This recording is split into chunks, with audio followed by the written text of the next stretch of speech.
Spanish learners who study more Spanish progress faster and speak better Spanish, right?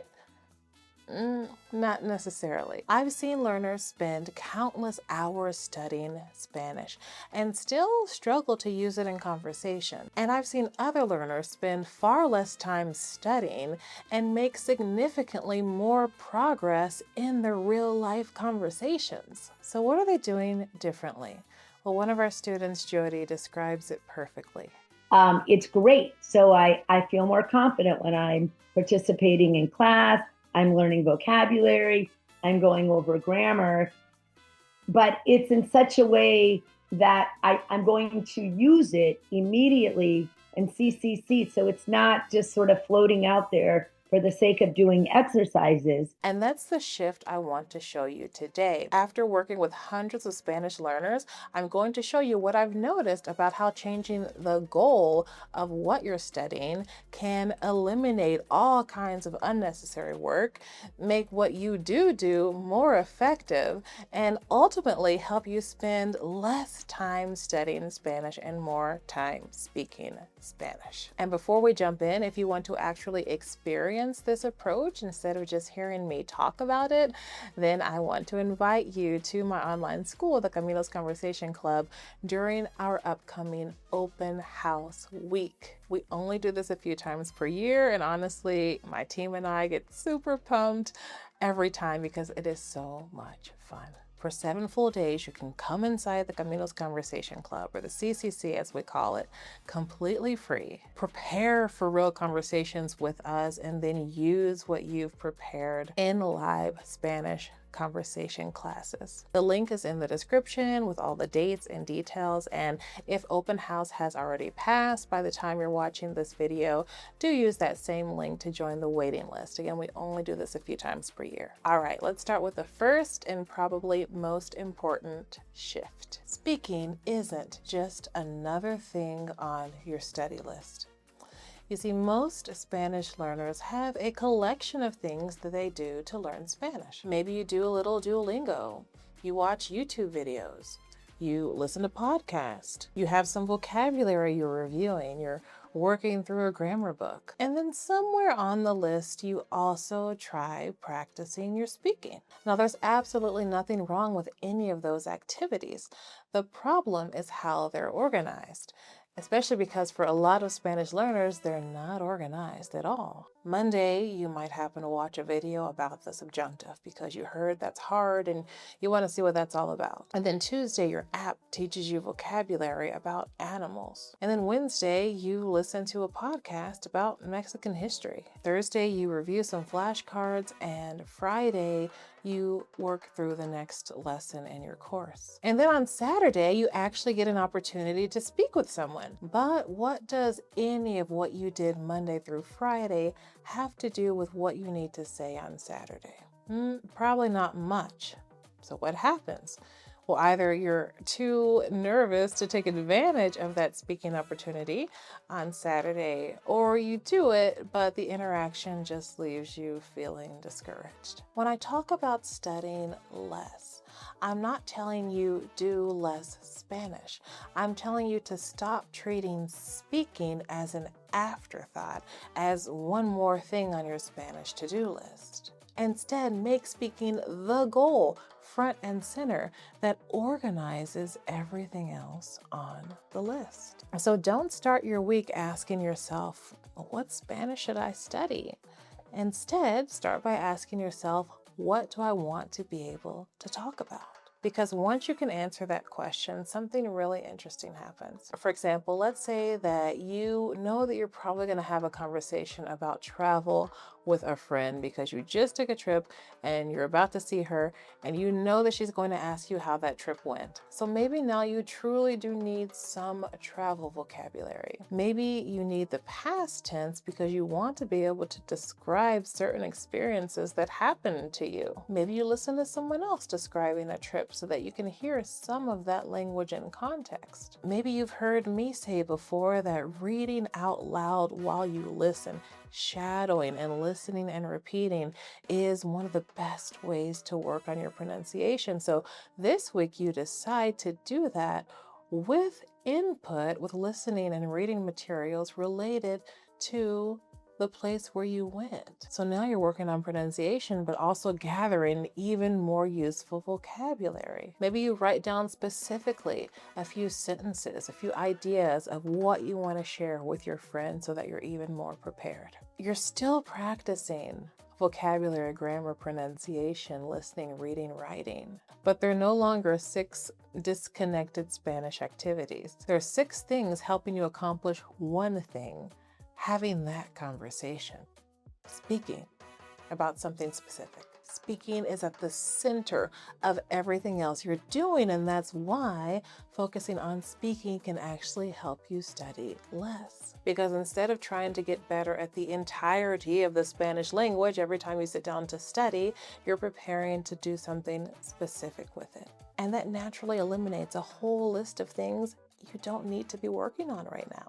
Write speaking here below in the comments if this is making sense. And there's another benefit. When you know you're about to use something, you approach learning it very differently, which brings us to the next step. Work backward from the conversation. So now we've got the theory. We understand that the destination is speaking. So instead of studying randomly and hoping that those things eventually come up in a conversation, we're going to start with the conversation and then work backward. But how do we do that on a practical level? Well, let's go back to that trip that you took that your friend is likely to ask you about. So the first thing that I want you to do is anticipate. What are they likely to ask you? Maybe, how was your trip? What did you do while you were there? Where did you stay? Who did you go with again? Do you think you're going to go back? No, you don't know exactly what your friend is going to ask, and that's the point. You're not trying to memorize a script. You're anticipating the general direction that the conversation is likely to go in so that you can prepare for it. So now we've taken this enormous goal of get better at Spanish and narrowed it down into a handful of things that you're very likely to need. And now that you've anticipated some things that your friend is likely to ask you about your trip, now you can think about some of the responses. What would you like to say to them? And now before you start looking up vocabulary and reviewing grammar, take those questions that you anticipated, like, how was your trip? ¿Cómo te fue el viaje? And now actually try to answer it out loud. Maybe you want to tell them that it was amazing that you rented a cabin in the mountains and it rained almost the entire time, but it doesn't matter because you had a great time anyway. And you get a few words out and you think, wait, how do I say I rented a cabin? You got stuck. Good. That's useful information. Maybe you want to tell them what you did while you were there and you start to realize, I know all of these verbs like in infinitive form, but I don't know how to say them in the past tense that I need. This is very useful information. Maybe you discover you have no idea how to say we got caught in the rain. There's another gap. Every single one of these places where you get stuck is showing you exactly what you need to work on before you see your friend. So instead of opening up a generic vocabulary list or lesson about travel that talks about airports and passports and luggage and hotels, when none of those may actually be relevant to you right now, you're finding the words you need to tell your story. And instead of reviewing an entire grammar chapter because you feel like you need to, you're finding the exact grammar that's preventing you from telling your friend what happened on your trip. Let your inability to say something guide your study. Now fill in those gaps. You weren't sure how to say we got caught in the rain? Look it up. Nos agarró la lluvia. Kind of like saying the rain grabbed us. You weren't sure how to put rentar in the past tense to say we rented a cabin? Look it up and you'll find that we rented is rentamos. And you're like, wait a minute, rentamos, but that also means we rent. And then suddenly you're reminded of that random grammar rule you learned where regular AR verbs in the nosotros form are the same in the present and the preterite past tense. See, that didn't stick before, but now that's not just a random grammar rule. Now there's a real story with a reason attached to it. you're much more likely to remember that for the future, which is going to help you with a whole lot of other verbs. And don't forget about your input. Maybe listen to Spanish content about a similar travel experience and notice what expressions people use. This is all still studying, but notice how focused it's become. You're no longer sitting down and thinking, well, what Spanish should I study today? You're thinking, how can I prepare to tell my friend about this trip? And you don't need to wait for that conversation in order to practice speaking. You can turn your preparation into speaking practice. Your preparation time can also be speaking time. So say something one way and try explaining it a different way. Did you forget a word?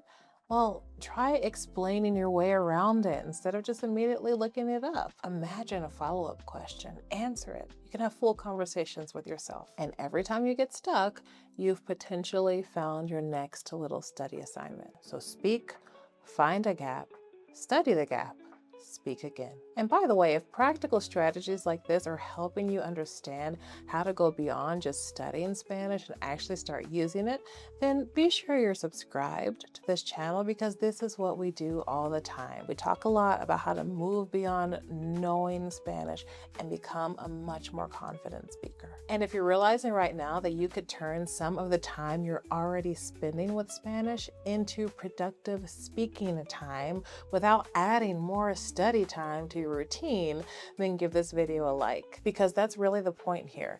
You don't necessarily need more Spanish activities.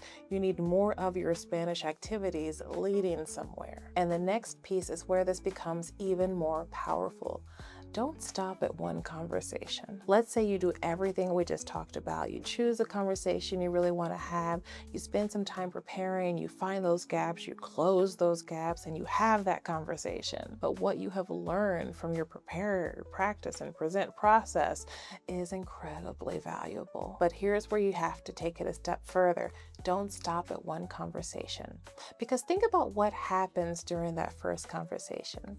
You remember some of the vocabulary you prepared, but you forget other parts. Someone asks you a question you weren't expecting and you're not sure how to respond. You hear a new expression, you realize there's something else you wish you knew how to say. You have to ask your friend to repeat themselves 3 times and then you finally understand what she's saying. That real interaction, all of it, gives you information that you didn't have when you were preparing by yourself. So now imagine you go back, spend a little bit more time with those gaps, and have another conversation about that same general topic, maybe even with a different person. This time the words come out just a little bit faster. You already know how you want to tell that story. Maybe someone asks you the same question as your other friend, but in a different way, and your brain reacts, you're prepared for it. Or maybe they ask a totally different follow-up question, and now you have to take the language that you've been working with and use it in a totally new way. And you do it again and again, and you're never starting completely over. You're building on the same foundation. And this is where you really start to feel the difference between studying something and actually making it usable. You don't need to spend every day searching for something new to learn. You need opportunities to retrieve what you've already learned, use it, struggle with it a little bit, hear how others use it, adjust, and then use it again. So if preparing for one conversation can be powerful, imagine what happens when you have multiple conversations each and every week. And if you're thinking, okay, sounds good, but this means that I need to choose a useful topic, come up with conversation questions, figure out what to prepare, find people to practice with, which involves coordinating schedules, have the conversation, figure out what else to work on, and then find more people to practice with again. Well, you could do that. Or you could let us do that part for you. That's what our student Jody mentioned earlier does regularly, and as she describes, the benefits go far beyond the classroom. I'm much more disciplined. The study guide is fantastic. Watching the video when there's videos and doing the study guide, listening to the model conversations and writing answers to the questions and going over vocabulary before I participate in a CCC class.